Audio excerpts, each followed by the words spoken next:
네, 안녕하세요. 부영부재TV의 형 김창경입니다.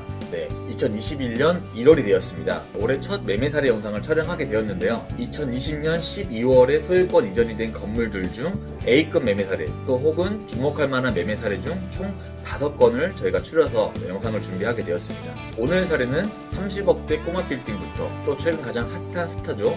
BTS 정국시의 이태원동 매매 사례까지 여러 사례들을 정리를 하면서 매입 포인트를 짚어드릴 테니까 영상 끝까지 꼭 시청해주시고 또 구독과 좋아요 부탁드리겠습니다. 네, 첫 번째 건물입니다. 첫 번째 건물은 30억 초반에 현금 10억가량으로 매입을 할 수 있는 대로변 코너에 4%가 넘는 수익형 건물인데요. 네, 위치 먼저 보시죠.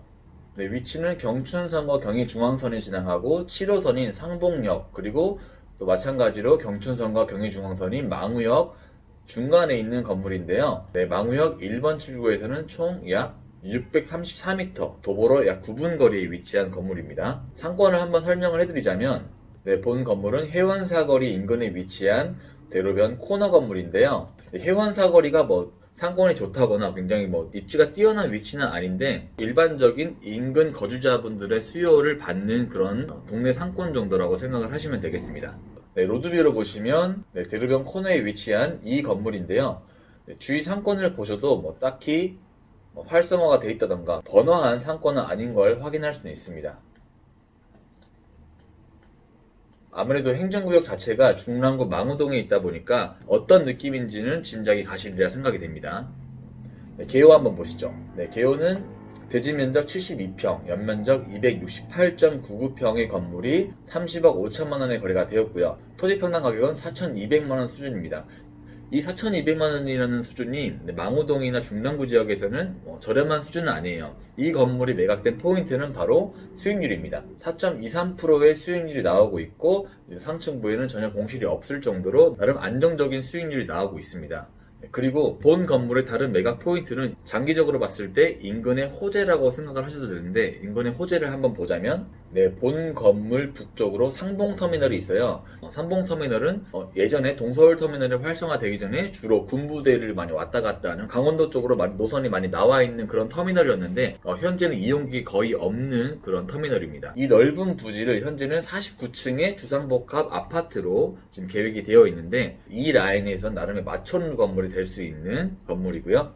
또 2022년도에 착공 예정인 망우역의 GTX B라인이 들어온다면 현재로선 전혀 입지적인 장점이 없지만 시간이 지났을 때 지가가 상승할 만한 장점들을 충분히 가지고 있는 지역이기 때문에 본 건물이 매입되지 않나 생각됩니다.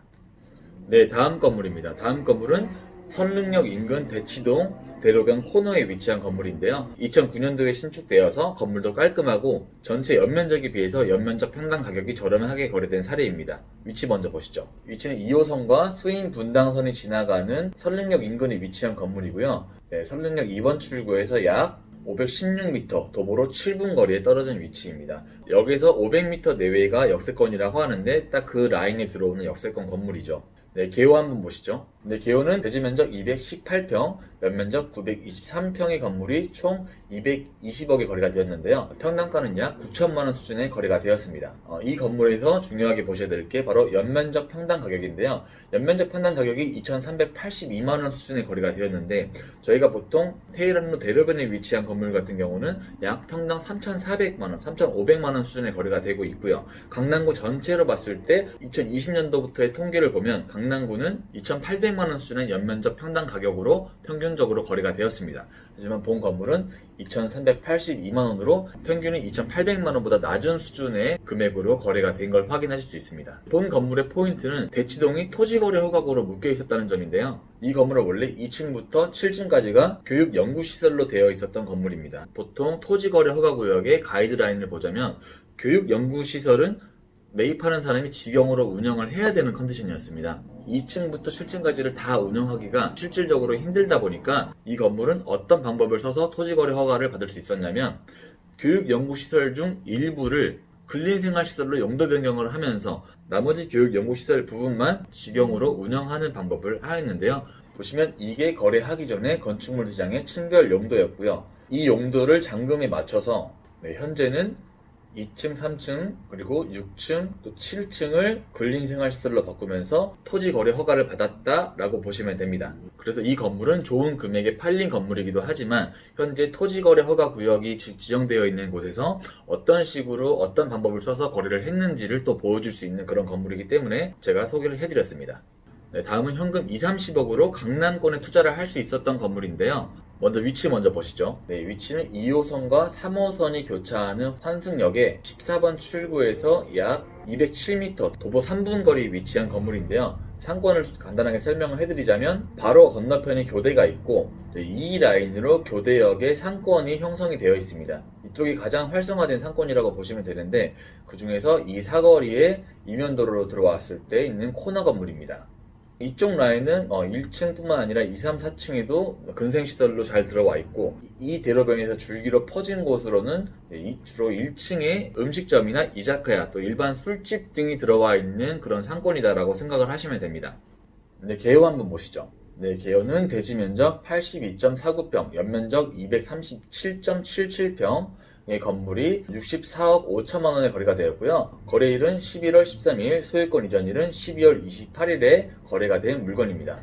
보시면 토지 평당 가격은 7,800만 원 수준인데 이게 이 인근에서 가장 저렴하게 거래가 됐다는 사례는 아니에요. 하지만 이 건물의 가장 큰 장점은 교대역 인근에 위치한 60억대 코너 건물이다라는 게 가장 큰 장점입니다. 현재 2, 30억 가지고 계신 분들이 강남권으로 많이 건물을 사고 싶어 하세요. 하지만 마땅한 건물이 별로 없습니다. 네, 비록 현재 수익률은 1.85%, 보증금 1억에 월세는 980만원 밖에 나오지 않아서 금리 수준을 충족할 정도는 아니지만 작년 중순까지만 하더라도 은행 금리만 나오면 된다라고 생각하셨던 분들이 계세요. 하지만 최근에는 은행 금리가 굳이 나오지 않더라도 건물의 투자 가치만 있다면 투자를 하는 경우를 굉장히 많이 볼 수 있습니다. 이 건물도 마찬가지로 수익은 안 나왔지만 적당한 평당 가격, 적당한 매매 금액, 적당한 상권에 적당한 구조를 가진 건물이었기 때문에 강남권을 투자를 하시는 분들에게는 가장 적합한 건물이었다라고 생각을 합니다. 네, 그리고 다음 건물은 나는 첫째도 수익, 둘째도 수익, 셋째도 수익, 그리고 넷째는 안정성이라는 투자 컨셉을 가지신 분들에게 매우 적합한 건물인데요. 서울권에 위치해 있지는 않지만 경기권 항아리 상권에 위치를 하면서 공실률도 없고 안정적인 수익을 받을 수 있는 그런 건물입니다. 네, 위치 먼저 보시죠.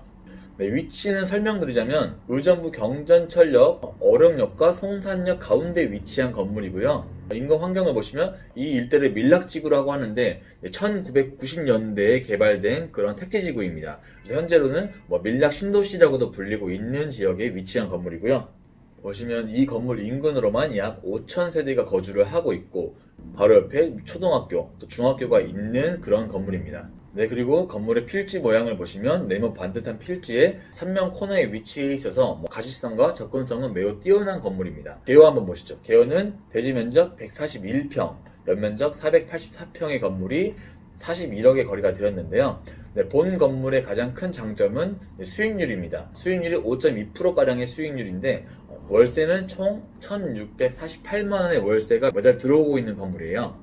그리고 이제 총 16개의 임차인이 임차를 했는데 공실이 하나도 없을 정도로 공실률은 낮은 그런 건물입니다. 네, 로드뷰로 한번 보시겠습니다. 네, 로드뷰로 보시면 이렇게 생긴 건물인데요. 네, 1층에만 총 6개의 임차인이 임차를 하고 있고요. 또 상층부에는 80% 이상이 학원으로 되어 있을 정도로 여러분 안정성이 있는 임차로 구성된 그런 건물이다 라고 생각하시면 됩니다.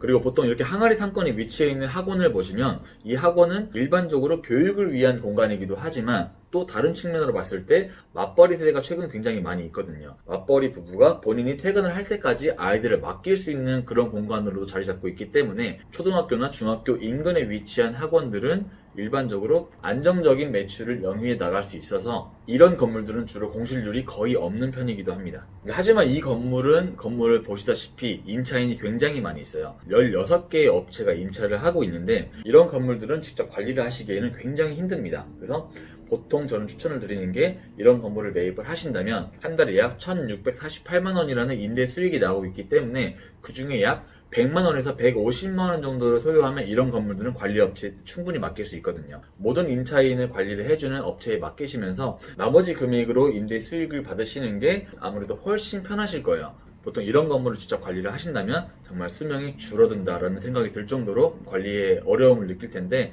저는 개인적으로 관리를 맡기시는 걸 저는 추천을 드립니다. 이런 건물들은 주로 노후 대비 자금을 위한 분들, 은퇴하시는 분들이 매입을 하셔서 임대 수익으로 생활을 하신 분들에게는 적합한 건물이다 라고 저는 생각을 합니다. 네, 마지막 사례로 현재 글로벌에서 가장 핫한 K-POP 스타 BTS의 멤버인 정국씨가 이태원동에 투자한 건물을 살펴볼 텐데요. 위치 먼저 설명해 드리겠습니다. 녹사평역과 이태원역 인근에 위치한 건물인데요. 위치를 간단하게 설명해 드리자면, 최근에 사우디아라비아의 모하메드 빈 살만 왕세자가 한국에 와서 우리나라의 대기업 총수들과 만남을 가지면서 화제가 됐던 그런 장소가 있죠. 그 장소가 바로 승지원이라는 곳인데, 승지원은 예전에 삼성의 초대 창업주인 이병철 회장이 거주하셨던 집을 이건희 회장이 주요 VIP들을 초대해서 접견 장소로 활용하기 위해서 승지원이라는 곳으로 만들었는데, 그 승지원 인근에 위치해 있습니다. 보시면 승지원은 여기에 있고요. 또 마찬가지로 최근에 화제가 됐었던 송중기 씨가 매입한 건물이 바로 승지원 앞인 이곳에 있고요. 현재 BTS의 정국 씨가 매입한 건물은 이쪽에 위치를 하고 있어서 이태원의 부촌 라인의 단독주택을 매입을 한 케이스입니다. 그리고 추가적으로 최근에 이태원 한남동으로 많은 연예인분들이 건물을 매입을 하고 계세요. 그래서 현재 정국 씨의 건물이 여기 있고 경리단길이 이렇게 나 있어요.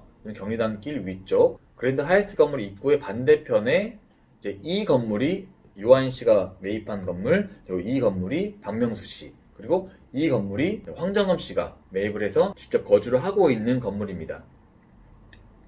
보시면 이렇게 나란히 매입해서 거주를 하고 있는 거 보면 예전에 앞집 철수, 뒷집 영희, 누구야 놀자라고 하면 나올 수 있을 정도로 굉장히 가까운 근처에 근접해서 거주를 하고 계세요. 이렇게 최근 이태원 쪽으로 연예인분들이 투자를 많이 하고 계시는데, BTS의 정국 씨도 마찬가지로 이쪽에 매입을 했다라고 보시면 됩니다. 그래서 보통 BTS 멤버들의 부동산 투자 경향을 보면 대부분 상업용 부동산은 전혀 없고 주거용 부동산에만 투자를 하고 있는데, 그게 BTS의 투자 방식인 것 같아요. 이건 제 개인적인 사견이긴 하지만 상업용 건물을 매입을 하면 임차인과의 분쟁이나 여러 구설수에 오를 수 있는 여지가 많다라고 생각을 해서 관리를 해주시는 분들이 그 투자 철학을 주거용 부동산으로 매입을 할 수 있게끔 교육을 시키고 있지는 않나라고 생각을 합니다. 나중에 시간이 된다면 BTS 전체 멤버들의 부동산 현황도 같이 한번 컨텐츠로 만들어서 보여드릴 수 있도록 하겠습니다.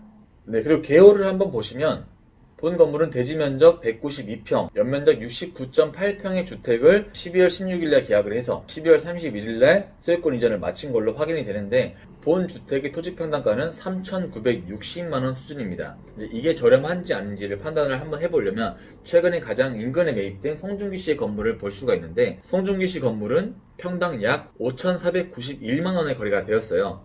그것과 단순 비교를 했을 때 BTS 정국 씨의 매입 평당가인 3,960만원은 나름 저렴하게 매입을 하지 않았나 라고 생각이 듭니다. 네, 그리고 말씀드렸다시피 계속해서 한남동 이태원 인근으로 연예인분들의 투자가 계속해서 일어나고 있는데, 앞으로 계속 그런 투자 사례들을 주목해서 보시면 재밌을 것 같습니다.